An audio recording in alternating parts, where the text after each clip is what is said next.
Okay बेटा, तो कल सीए इंटर का रिजल्ट आ गया। It was one of the lowest passing percentage in the recent times. बहुत कम था, बहुत सारे स्टूडेंट्स को अपने एक्सपेक्टेशंस के हिसाब से मार्क्स नहीं मिले। I agree with all of it, but बेटा आगे तो बढ़ना पड़ेगा ना। We have exams to give in September. तो मैं इस पर्टिकुलर वीडियो में ना आपके साथ as an elder sister, as a mentor आपके साथ बात करने वाली हूँ कि अभी आपकी एग्जैक्ट स्टेप्स क्या होनी चाहिए before you move on for the September attempt. I know बहुत सारे क्वेरीज है आपके दिमाग में कि हमको सिंगल ग्रुप देना चाहिए, बोथ द ग्रुप्स देना चाहिए, हमको पेपर्स मंगवाने चाहिए कि नहीं मंगवाने चाहिए, हमारी स्ट्रैटेजी क्या होनी चाहिए, या फिर हमको कौन से सब्जेक्ट को किस तरीके से अप्रोच करना चाहिए, आईसीआई के पास परसेंटेज को कोप अप करने के लिए हमारा मेथड क्या होना चाहिए पढ़ाई का, कि हम शॉर्ट सितंबर अटेम्प्ट में एग्जामिनेशन क्लियर कर ले। सारी चीजें सितंबर में देना चाहिए या जैन में देना चाहिए, सारी के सारे डाउट्स आपके इस वीडियो में कवर होने वाले। बस मुझे ना ध्यान से सुनना टिल द वेरी एंड, और ऐसे ही काफी सारे वीडियो चैनल पे आते रहेंगे। सब्सक्राइब करके रखना, बेल आइकन हिट करके रखना। तो सबसे पहली बात, अभी ना खुद के रिजल्ट्स का थोड़ा सा पोस्टमार्टम करते हैं बेटा। If you have gotten marks anywhere up to 120 तक आपको मार्क्स मिले हैं, तो प्लीज ये जो स्पाइरल अपन बना रहे हैं ना, जो दुनिया अभी नैरेटिव बना रही है कि पास परसेंटेज कम हो रहा है, पेपर सेटिंग डिफिकल्ट हो रही है, चेकिंग डिफिकल्ट हो रही है, ये आपके लिए एप्लीकेबल नहीं है। अगर आपको 120 तक मार्क्स मिल रहे हैं मतलब आपकी पढ़ाई नहीं हुई है। You don't fall into that bucket of the people जिनको 140 प्लस मार्क्स मिले हैं, और जस्ट बिकॉज ऑफ आईसीआई की स्ट्रिक्ट चेकिंग, आईसीआई का strict paper setting, those people are falling prey to it for sure. लेकिन अगर आपको अप टू 120 मार्क्स मिल रहे हैं मतलब बेटा you need to accept this and you need to confess this fact कि आपने पढ़ाई नहीं की थी ज्यादा। मे बी आपका रिविजन मिसिंग होगा, मे बी आपकी क्लैरिटी मिसिंग होगी, मे बी आपने पेपर सॉल्व नहीं किया होगा, वॉट एवर इट इज। तो खुद को सिंपैथी गेम बिल्कुल भी मत देना कि यार शिट, ये तो आईसीआई ने डिफिकल्ट सेट किया, मेरे साइड से तो मैंने फुल मेहनत की थी। Don't do that. You need to understand and you need to accept this fact कि मेरे साइड से भी कुछ गलतियां हुई रहेगी। मैंने बोला था I will be very honest and as a mentor मैं आपके साथ बात करने वाली। जो भी गलती आपको लगती है ना कि मैम आप सही बोल रहे हो, comment that in the comment section below, because बेटा मैं आपको सिंपैथी देने नहीं आई हूँ। I am here to give you a clear cut reality check कि आपको आगे कैसे बढ़ना है। अभी जिसको 140 प्लस मार्क्स मिले बेटा, all my sympathies with you and all my understanding with you.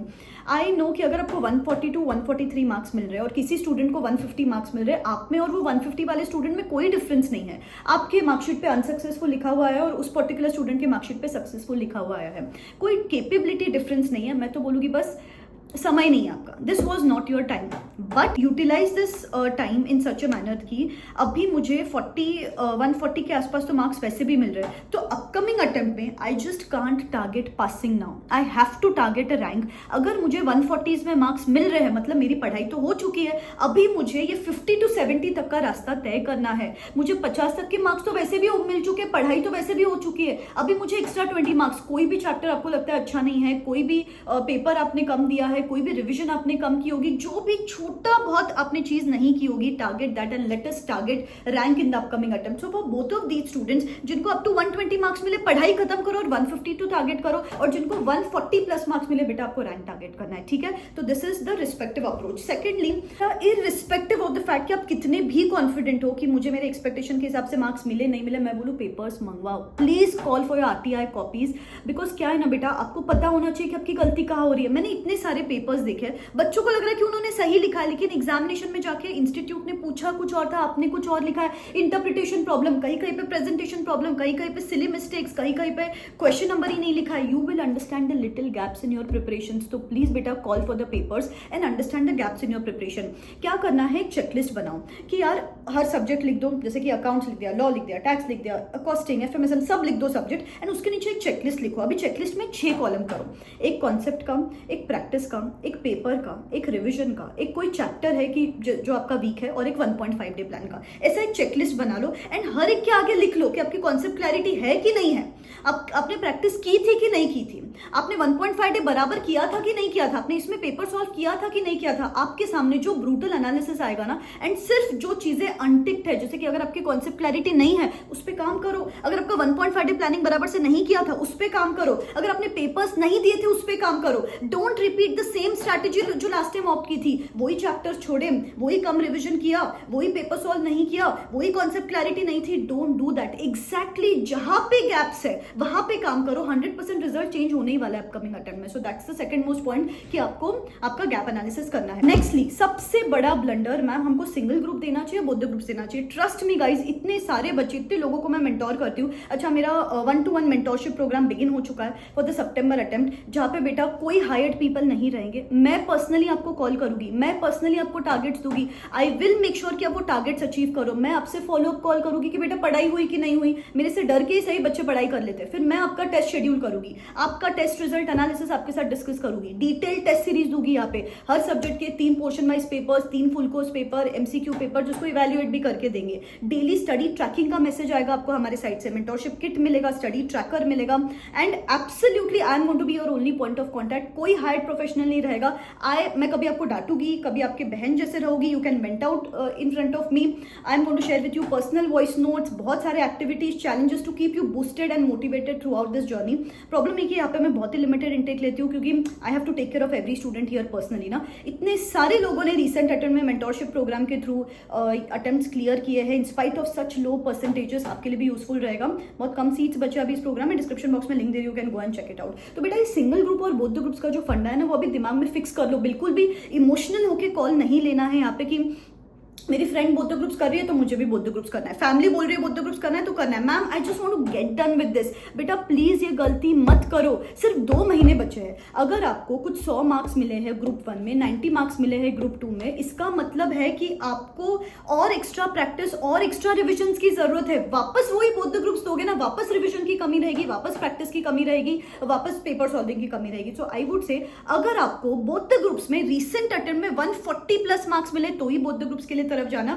और अगर आपने अभी पढ़ाई की रिसेंट 1-2 महीने में और 15 या 20 जुलाई तक आपकी बोथ द ग्रुप्स की एक रीडिंग खत्म हो रही है, only in that case go for both the groups. Otherwise बेटा एक ग्रुप करो और मैक्स टू मैक्स एक ग्रुप और दूसरे पेपर में एक पेपर में एग्जामिनेशन एम करो, दैट्स इट। उसके बियॉन्ड आपको जाने की जरूरत नहीं है। सो प्लीज यहाँ पे कोई भी इमोशनल कॉल मत लेना, बिल्कुल भी नहीं।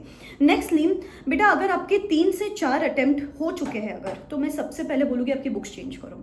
क्या होता है ना, आपको ना आफ्टर अ पॉइंट सारी चीजें रट जाती है। मुझे बच्चे बोलते हैं कि मैम मुझे ना वो फिगर भी याद है अभी उस बुक का, एंड अभी ना वापस बुक खोल के बैठते हो तो वही नाइटमेयर फील होता है, वापस बुरा लगता है, वापस डिप्रेस्ड फील करते हो। उससे बेटर है बुक्स चेंज कर लो इंस्टेड ऑफ बार बार क्लासेस देखना। बहुत सारे लोग ना ये फोमो के वजह से, मैम ये क्लास लगा लूं क्या, ये क्लास लगा लूं क्या, आप एक ही चीज करो, बुक्स नहीं बाय करो। आपको क्लासेस से ज्यादा आई थिंक थोड़ा सा चेंज ऑफ बुक्स की जरूरत है, ताकि आपको समझ में आए कि आपके कॉन्सेप्ट में प्रॉब्लम हो सकती है किधर किधर। जस्ट बिकॉज आपको चीजें रटी हुई है ना, आपको पता ही नहीं चलता है कि मेरे प्रैक्टिस में प्रॉब्लम है, कॉन्सेप्ट में प्रॉब्लम है। तो please for the sake of it एक तो कोई भी क्लासेस नहीं लेना है, रिसोर्सेज ध्यान से यूज करना है। अभी बुक्स चेंज कर लो और क्लासेस जहां जहां पे कॉन्सेप्ट क्लियर नहीं है सिर्फ वहीं पे लेक्चर देखो। Otherwise you can stick to self study, this is the major problem. Pen paper लेके प्रैक्टिस ही नहीं कर रहे आजकल लोग, बार बार मैम ये ईओ बैच ले लेते हैं, मैम ये हम फास्ट ट्रैक बैच ले लेते हैं, हम ये मैराथन ले लेते हैं। बेटा इस वजह से आपका कभी प्रैक्टिस ही नहीं होता, आपको पता ही नहीं चलता कि आप कहाँ स्टक फील कर रहे हो। तो प्लीज बेटा इस बार सेल्फ स्टडी पे ज्यादा से ज्यादा ध्यान देना है आपको। And the last thing is बेटा